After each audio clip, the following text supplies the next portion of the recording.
Last night I was at a party in my dream. When I turned around, I saw my grandmother, who died a few years ago, sitting at the table. I went over to speak to her. She was aloof, her voice and her focus wandering off, just like it did at the end of her real life. We talked a little bit about random things, and then I started crying. "What's wrong?" she asked me. Through the tears, I responded, "I thought you were dead."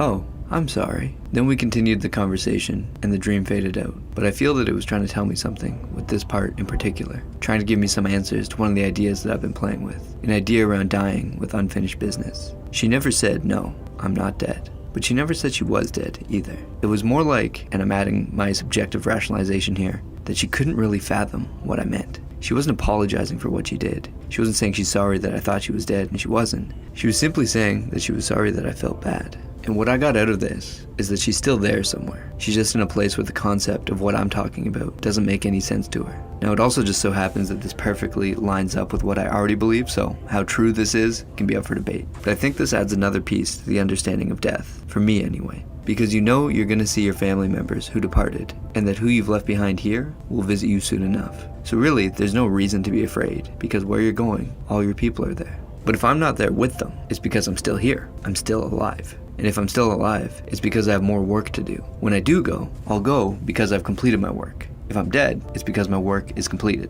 Does this make sense? If I've not gone yet, it's because there's still work that I'm doing. The moment that I do go, it's because I was done. There was no more for me to do. And you don't want to stay here with no work to do. It may look to you like you had more work to do, but your role was actually complete on the broader scale. Don't you know how small a part you are by comparison to the whole? Epictetus. So then you can remove the fear of death, because provided you're still here, it means you have more work to do, and until then, you're invincible. Until the job is done, you stay. But if you do go, don't worry, because that means your work was done. You didn't leave halfway through. You left because your work was finished. It only looks not complete from your vantage point, but zoom out at everything, and you'll see you were finished. To be sent away from life, not by a tyrant or a dishonest judge, but by nature, who first invited you in. Why is that so terrible? Like the impresario ringing down the curtain on an actor. But I've only gotten through 3 acts. Yes, this will be a drama in 3 acts. The length fixed by the power that directed your creation, and now directs your dissolution. Neither was yours to determine. So make your exit with grace, the same grace shown to you. Marcus Aurelius.